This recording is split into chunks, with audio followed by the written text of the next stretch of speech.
YouTube.com/Tim Westwood TV. Oh man, Richard Blackwood, welcome. Thank you, sir. I am so happy to have you here, my brother. No, now, I knew you when you were skinny. Yes, sir. I remember those days. What happened when you go hench? I appreciate that, sir. Here's what's happening. I didn't like when women used to say, "You're crisp, but you're just too skinny." I didn't like that comment. You're just like a little brother. You know the little brother comment? Oh, for real? You know that comment. Don't act like I'm the only one that's heard it. I haven't heard those little brother comment. No, I personally haven't heard those for a long while. Yeah, but I haven't even heard that older brother one for a minute. You know what? Looking at the time, me neither. That's what I'm saying. Because I took myself to the gym. I said I've had enough of that. I put posters up of girls that I used to like, and I was doing squats, and that was it. And it changed my life. I mean, what happened? Did it take long? Did it take long? Well, here's the thing. I'm 37 now, so you got the natural middle-age spread that's happening. Okay, you're fighting that. You're fighting it. You're winning. The weirdest thing, you know, with age, you actually think that you don't need to fight it, but you do. You wake up one morning, you think you can just get up and do 50 press-ups, and you realize you get to 14, you say, hold on a minute, I've got to slow down because my heart's beating very fast. High blood pressure. Things like that catch you up when you're in your 30s. But, you know, I'm still, I've got grey, by the way. I call it platinum. Understand this. Understand this. Baby. Fight it. Don't do it gracefully. That's what I'm saying. Now, other things that people don't know about you. We were talking about those early days, '97 MTV blasting off Sarah Cox, crazy. They don't know you made music. Oh no! See now, why, Tim? Why? Why don't they know that? No, because there was a reason why. I didn't realize you were going to bring it up. Fighting that down. I mean, it went #3 in the. Yeah, I know. And that was when the pop charts really meant something. You had to sell units. It's not like now, you know, a lot of cats can get ones. Like in those days, you know, you'd be out selling what, you know, cats with #1 would take a month to get now. Well, I was very, you know what, here's the thing, and I'm glad that you brought it up in a weird sort of way. I'll keep it real, because I know people out there used to take it personal. When I was doing my rapping, or whatever it was called, right, rappers were really taking it personal, like, oh my God, he's eating our food. I wasn't trying to eat your food. All I was trying to show is that there was a different spectrum that you can go into in terms of having funny music. It wasn't trying to be serious, because I'm not from the streets talking about, all that hard stuff, because I never did that. Do you know what I mean? So this was a fun record. It was a fun record. What was out at this time? What sort of records? Tragedy. Exactly. So that would be the era of Public Enemy and era of like militant. Yes. Exactly. Yes. Beat you down in the street music. Yes. Exactly. And I had to come through and say that we can smile. Do you know what I mean? Because one thing about you were ahead of your time, kid. You were ahead of your time. Seriously, you know. Yeah, I had fun. I had fun. If you were out now with Titchy Strider and Chipmunk, you'd be fine. You'd be good now, brother. No. You were out the era of keep it real and keep it hardcore. No, those are the new ones now. I haven't got the swagger like them no more. I see the way Titchy Strider's chains go down to his knees. Like I ain't got them kind of chains yet. That's a short chain. I would just like to say, I feel your pain. I would also like to say how messed up that was, because you were doing your lane, which was fun. Yes. And everyone was mad at you having fun because they wanted you to talk about things which you weren't repping. No, well, I couldn't rep it because it's not me. Exactly. Yeah.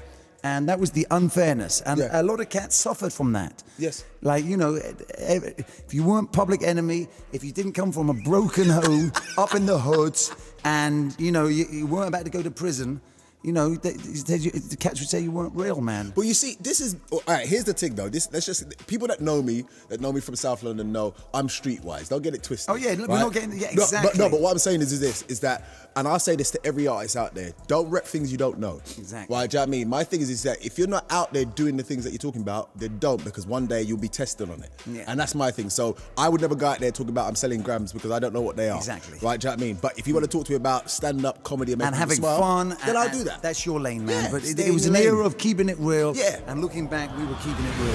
Yes. Say my name, baby. See? We love you, RB. Oh, yes! You still remember how the dance routine? Yes. They taught me the dance routine. Oh, my God. See, Is that how we used to dance in those days? Oh, my God. Come on, man. You used to pop, man. Oh, man. Rich is going in. Don't mess it. I'm already in there. I'm already in. I'm stepping out now, because I've been in there for a little while.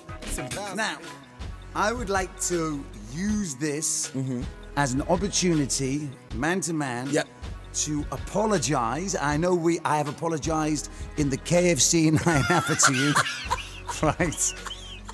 And I would just like to, I would like to apologize in an environment where I'm not on my own, just buying some chicken in the KFC, and you with like 7 of your thugs, and you come to me like, what did you say, Westwood? No, I never came like that. I felt Don't like, try. oh yes, I want to apologise, but it doesn't look good, this apology, because they're all up in my face, and I'm apologising, even though if it was just me and Richard, I would apologise the same way. But because it was that environment, and Napa for me, I believe, is always an argument waiting to happen. Yes, that's very true. That's very and true. I've experienced that for myself. Yeah. The sun beating down on the back of your neck, you're all tired, and there's a shortage of women is the problem. Yeah, yeah. And what happened? I did this thing for One Extra called Never Mind the Boombox, and I was reading Order Queue. And I came off Order Queue once just to really offend Mutia. And I offended Mutia just by ad-libbing extra to the Order Queue. So she really tightened up and she was mad at me until this day. She doesn't speak to me, which is fine because I've not seen her. So who cares? But there was a line on there which was just a throwaway line which I read. Yeah. Now, obviously, I'm reading it. Yeah, of course. So obviously, there's an element of co-signing because it's not like I can't say something like that. Yeah. But I didn't want you to catch an attitude. Well, I wasn't aware you caught one until I saw you Napa. No, it's like, yo, Westwood! Yo, son, I want to speak to you. It's like, yo, son, I'm out here random on my own.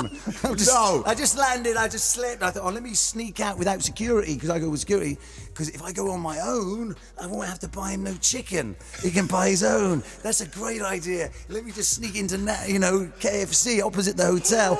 Yo, Westwood! I never came at you like that. Don't try. No. I was very polite. You was tight, dog. I was polite. You was tight.